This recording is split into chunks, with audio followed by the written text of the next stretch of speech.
جہاں سر سجدہ ریز ہو، آنکھیں بھیگ جاتی ہوں، وہاں پھر کن ہوتے دیر نہیں لگتی۔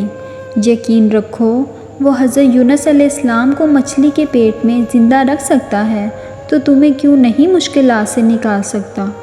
وہ تو دینے پر قدرت رکھتا ہے۔ کن کے معجزے ابھی بھی ہوتے ہیں۔ اگر آپ کا یقین اس رب پر کامل ہے تو یاد رکھیں میرا اللہ اپنے بندے کو کبھی بھی مایوس نہیں ہونے دے گا۔ جب نہ مانگ کر ہمیں اتنا کچھ مل رہا ہے تو سوچیں جب مانگیں گے تو وہ ہماری ہر مانگ جو جائز ہو ان تمام خواہشات کو پورا کرنے پر قادر ہے۔ وہ ہمیں سن بھی رہا ہے اور دلوں کے بیدوں سے بھی واقف ہے۔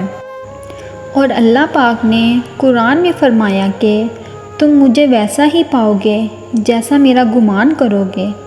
یہ ہم سب پڑھتے ہیں لیکن سمجھتے نہیں۔ تم جانتے ہو کہ حضرت موسیٰ علیہ السلام کے پیچھے فوج لگی ہوئی تھی، تب اللہ نے کیوں سمندر کو 2 حصوں میں بانٹ دیا؟ تم جانتے ہو کہ حضرت ابراہیم علیہ السلام کو آگ میں جانے کا حکم دیا گیا تو کیوں اس نے آگ کو ٹھنڈا کر دیا؟ تم جانتے ہو کیوں اس نے حضرت یوسف علیہ السلام کو کنویں میں بھی پالا؟ کیا تم جانتے ہو کیوں اس نے حضرت ہاجرہ کو صحرا میں بھی زمزم دیا؟ کیوں حضرت یونس علیہ السلام کو مچھلی کے پیٹ میں بھی محفوظ رکھا؟ کیوں حضرت زکریا کو عمر کے آخری حصے میں بھی اولاد سے نوازا؟ ان سب میں ایک چیز مشابہ ہے، یقین۔ ان میں سے کسی نے بھی ہمت نہیں ہاری۔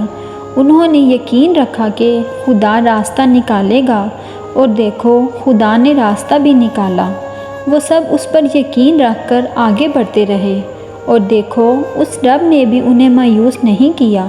اور توکل تو یہ ہے کہ راستہ نہ ہو اور تم کہو اللہ راستہ بنانے والا ہے، اور جب تم اس کا اچھا گمان رکھو گے تو یقیناً سب اچھا ہی پاؤ گے، اور پھر دیکھنا وہاں سے راہیں نکلے گی جہاں تمہارا گمان بھی نہیں ہوگا۔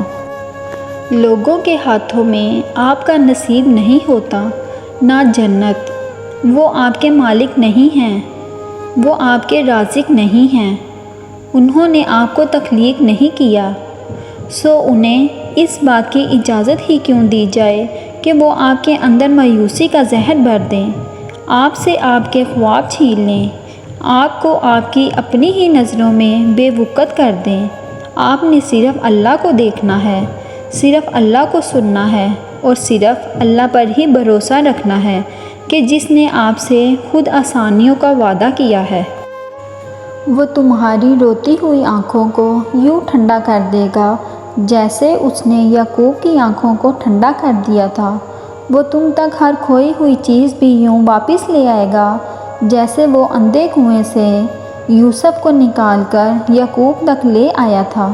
کیا ہو سکتا ہے اور کیا نہیں، یہ سوچنا تمہارا کام نہیں ہے، تمہارا کام بس دعا کرنا ہے۔ پھر دیکھو وہ ایسے معجزے لائے گا کہ تمہارے رونگٹے کھڑے ہو جائیں گے۔ سو تم بس وہ کرو جو تمہارا کام ہے۔ اللہ بھی تو وہی کر رہا ہے جو اس کا کام ہے۔ دلوں کے حال اللہ بہتر جانتا ہے، اور تقدیروں کے کھیل بھی اسی کے ہاتھ میں ہیں۔ تو پھر کیوں مطمئن نہیں، کیوں سوچوں میں گھرے ہوئے ہو، کیوں اس کی بادشاہت پر یقین نہیں، کیوں اس کے فیصلوں پر راضی نہیں ہو؟ جب اللہ جانتا ہے کس وقت کیا بہتر ہے تو پھر دل میں وسوسوں کا سوال ہی پیدا نہیں ہونا چاہیے۔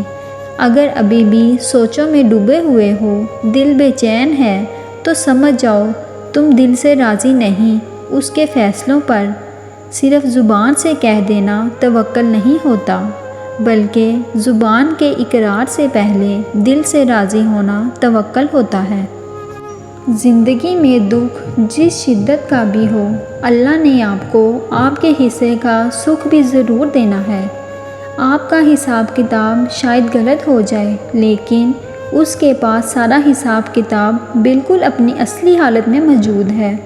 وہ اگر دکھ سے گزار رہا ہے تو سکھ بھی اس کے در سے ہی ملے گا۔ زرد پتے جہاں سے اترے ہیں، سبز پتے وہیں سے نکلیں گے۔ اللہ کے سامنے جتنا چاہیں رو لیں وہ بیزار نہیں ہوتا۔ وہ نہیں کہتا کہ تمہاری تو عادت ہے رونے کی چھوٹی چھوٹی باتوں پر، بلکہ اللہ کے سامنے رونے سے دل کو بہت سکون ملتا ہے، دل کا سارا بوجھ اتر جاتا ہے۔ وہ رب بڑا قدردان ہے ان آنسوؤں کا، اسے احساس ہے اپنے بندے کے دکھ کا، وہ موقع دیتا ہے اپنے بندے کو اپنے سامنے کھل کر رونے کا، تاکہ دل کا سارا غبار نکل جائے، دل صاف ہو جائے، اور پھر وہ اس شفاف اور حساس دل کو سکون سے بھر دیتا ہے۔ اللہ تمہاری برداشت کی طاقت کو نہیں آزماتا، وہ تمہارے ایمان کا امتحان لیتا ہے، اور انہی کا لیتا ہے جن کو اپنا دوست بنانا چاہتا ہے۔ اللہ کو تمہاری برداشت کی حد معلوم ہے، اور اللہ کبھی تمہیں اس حد سے زیادہ غم نہیں دے گا۔ تمہیں لگتا ہے اب ہم تھک گئے ہیں، مگر تھکتا تمہارا ایمان نہیں، بس حوصلہ گھبرا جاتا ہے۔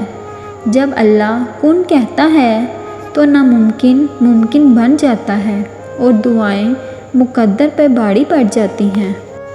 جہاں ممکنات کی نفی نہیں کی جا سکتی، وہاں کن کا حکم نافذ ہو جاتا ہے، اور دعاؤں کی خوبصورتی یہی ہے کہ وہ ہمیشہ اس حقیقت کی گواہی دیتے ہیں کہ خدا کن فرماتا ہے۔ اللہ پر توکل کرو، جیسے موسیٰ علیہ السلام، جیسے حضرت زکریا نے اپنی بیوی کے بانجھ ہونے کے باوجود اولاد کی دعا کرتے ہوئے کہا تھا، بس یقین رکھو، پھر دیکھو کیسے مقدر بدلتے ہیں، کیسے آزمائشوں کے پہاڑ ریزہ ریزہ، کیسے موزوں کے دروازے کھلتے ہوتے ہیں۔ اللہ کی لاٹھی بے آواز ہے، وہ پہلے ڈھیل دیتا ہے اور پھر دیتا جاتا ہے۔ وہ جب رسی کو کھینچتا ہے نا تو انسان منہ کے بل آ کر گرتا ہے، اور پھر کائنات کی کوئی شے اسے نہیں اٹھا سکتی۔ وہ لوگ جو تمہارے ساتھ ظلم کر کے سکون سے بیٹھے ہوئے ہیں نا، وہ آج نہیں تو کل مکافات عمل کا مزہ ضرور چکھیں گے۔